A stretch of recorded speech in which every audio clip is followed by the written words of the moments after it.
Bonjour à tous, le thème d'aujourd'hui se porte sur les mécanismes responsables de la formation de cancer. Le cancer est la deuxième cause de décès dans le monde entier, il a fait environ 10 millions de morts en 2024. Le terme tumeur et le terme cancer peut souvent être confus dans le language, cependant, une tumeur désigne une augmentation de volume d'un tissu, sans précision de cause, c'est-à-dire que des cellules au niveau d'un organe peuvent se multiplier de façon anormale et former une masse. Cette masse-là est appelée tumeur. Maintenant la masse peut être bénigne ou maligne. Si elle est bénigne, en général elle est sans danger et peut être retirée chirurgicalement sans récidive et sans métastase. Si la tumeur est maligne, c'est en ce moment qu'elle est appelée cancer. Toutefois, si elles ne sont pas traitées, certaines tumeurs bénignes peuvent évoluer en cancer. À la différence d'une tumeur bénigne, le cancer a la capacité de métastase, c'est-à-dire qu'il est capable d'envahir les tissus adjacents, de migrer dans des parties distantes de l'organisme et de favoriser la croissance de nouveaux vaisseaux sanguins d'où les cellules tirent les nutriments.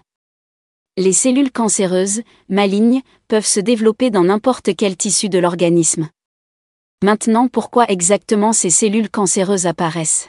Un cancer survient à partir d'une cellule normale altérée par un certain nombre de mutations au cours de sa division cellulaire. Lorsque ces mutations ne sont pas réparées par les processus habituels, la cellule devient anormale et, si elle n'est pas détruite, elle se multiplie pour former une tumeur. Puisque le processus de cancérisation débute au cours de la division cellulaire, nous allons essayer de parler du pourquoi nos cellules se divisent, à quelle fréquence elles se divisent et de comment apparaît le cancer pendant la division. Chaque jour, à chaque seconde, des cellules se divisent et produisent de nouvelles cellules. Les cellules se divisent et se multiplient pour plusieurs raisons. Par exemple, pour réparer des blessures et remplacer des cellules abîmées ou mortes. Certaines de nos cellules, comme celles de notre peau, se divisent constamment. C'est nécessaire car les cellules du dessus de la peau meurent et tombent. Notre peau perd environ 30 000 à 40 000 cellules mortes par minute, cela équivaut à 50 millions de cellules mortes par jour. C'est beaucoup de cellules de peau à remplacer. Il se fait environ 2 trillions de divisions cellulaires par jour chez l'être humain dans le but de réparer des dégâts internes et de remplacer les cellules mortes. Il n'y a pas que les cellules de la peau qui se renouvellent rapidement, au niveau des follicules pileux et des cellules qui tapissent le tube digestif aussi c'est pareil. Les cellules se multiplient également pour faire grandir les organismes vivants. On grandit car nos cellules deviennent de plus en plus nombreuses, pas parce qu'elles deviennent géantes. Nous sommes constitués chacun de plusieurs trillions de cellules. Le nombre de cellules par personne varie selon la taille des gens, mais les biologistes disent qu'on a chacun environ 37 trillions de cellules. C'est par la communication que les cellules savent si elles doivent se diviser ou pas. Les cellules communiquent les unes avec les autres au moyen de signaux chimiques, des protéines particulières appelées cyclines. Certaines cyclines font que les cellules commencent à se diviser, et d'autres font qu'elles arrêtent de se diviser.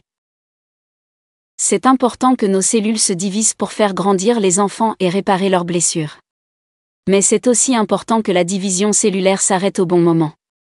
Nous allons maintenant parler des mécanismes qui sont à l'origine de l'apparition de ces cancers. Le cycle cellulaire est divisé en plusieurs phases, la phase G1, la phase S, encore appelée phase de réplication de l'ADN, la phase G2 et la phase M, la mitose ou phase de division cellulaire. À la fin de la division cellulaire, la cellule est en phase G1. Elle peut soit rester en phase G1 soit entamer un nouveau cycle de division cellulaire en passant en phase S. C'est pour ça qu'il existe un point de contrôle entre la phase G1 et la phase S. Ce point de contrôle permet de vérifier si le tissu a besoin ou pas de nouvelles cellules.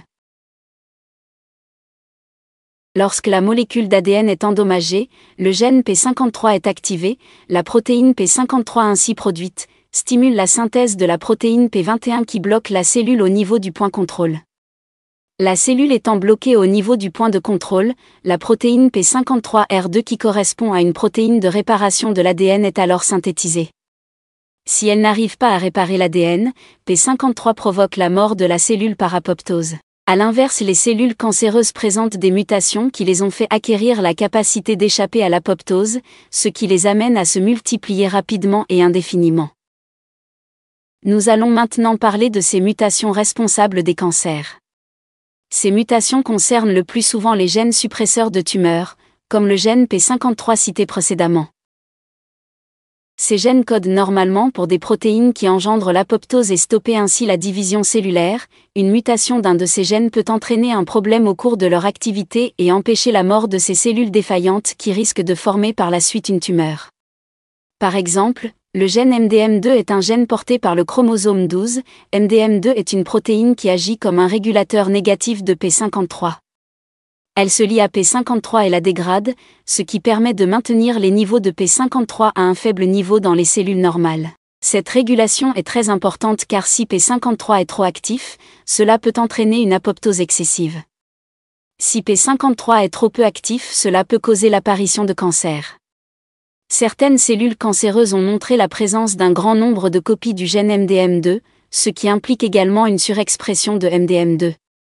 Et par son rôle de dégradation de P53, cette dernière ne pourra donc pas jouer son rôle de suppression de tumeur. Vu que nous sommes sujets à des erreurs de division cellulaire tout au long de la journée, il y aura forcément apparition de tumeurs.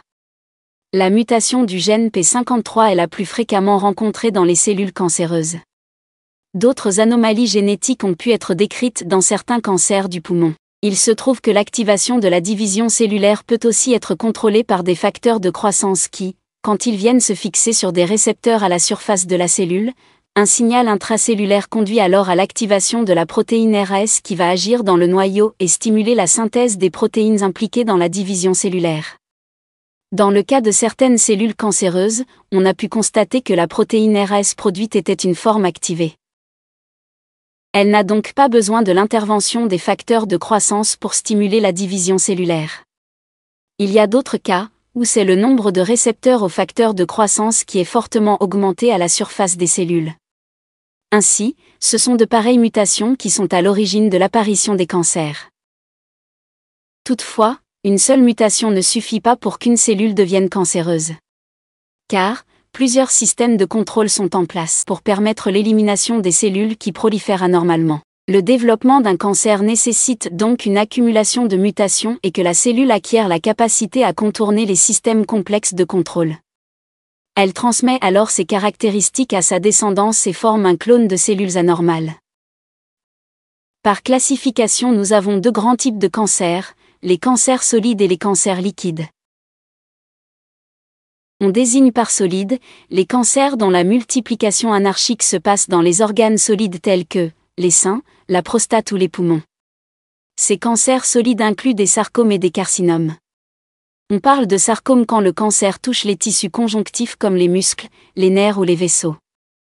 Les carcinomes touchent les tissus épithéliaux, ils affectent majoritairement les cellules de la peau et représentent à eux seuls 80% des cancers. Ensuite, les leucémies et les lymphomes sont ceux qui représentent les cancers liquides. Les leucémies sont des cancers du sang et de la moelle osseuse. Tandis que les lymphomes affectent les lymphocytes et certains globules blancs. Après tout ça, on en vient aux facteurs qui augmentent le risque de cancer. Comme on peut le remarquer après ces diapositives, il est très difficile d'identifier de façon précise une cause externe à la survenue d'un cancer. De plus, tous les cancers ne sont pas affectés par les mêmes facteurs de risque, certains facteurs peuvent augmenter le risque de certains cancers tout en diminuant le risque d'autres cancers. Mais globalement, les chercheurs sont parvenus à identifier certains facteurs qui augmentent en général le risque de survenue du cancer. Parmi eux, les plus importants sont des facteurs non modifiables, l'âge et la prédisposition génétique. On sait que certains gènes prédisposent au cancer et qu'on a plus de chances de développer un cancer au fur et à mesure que l'on vieillit. Avec l'âge, les mécanismes de reproduction cellulaire sont de moins en moins performants, c'est le principe du vieillissement, et cela augmente la probabilité de développer un cancer. Mais une bonne partie des cancers sont aussi liés à des facteurs sur lesquels on peut agir, l'alimentation, l'exposition au tabac ou à d'autres substances toxiques, le mode de vie. De façon assez claire, on voit que les trois facteurs les plus impliqués dans les risques de cancer en France sont l'alcool, le tabac et l'alimentation.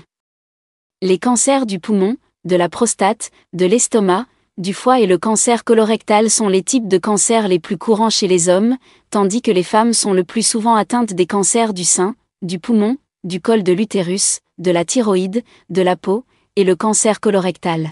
ce ne sont que les cancers les plus fréquents, c'est triste mais les gens sont victimes de plusieurs types de cancers vu que tous les organes peuvent en être atteints. Le fardeau du cancer continue de s'alourdir à l'échelle mondiale, exerçant une énorme pression physique, émotionnelle et financière sur les personnes, les familles, les communautés et les systèmes de santé. Dans les pays à revenus faibles ou intermédiaires, bon nombre de systèmes de santé sont moins bien préparés à gérer ce fardeau, et partout dans le monde, beaucoup de patients atteints de cancer n'ont pas accès à un diagnostic et à un traitement de qualité en temps utile. Dans les pays où les systèmes de santé sont solides, de nombreux cancers obtiennent de meilleurs taux de survie grâce à un dépistage précoce accessible, à un traitement de qualité et aux soins proposés aux patients ayant réchappé à la maladie. Nous sommes arrivés à la fin de cette vidéo, j'espère que ça vous a été utile. À la prochaine.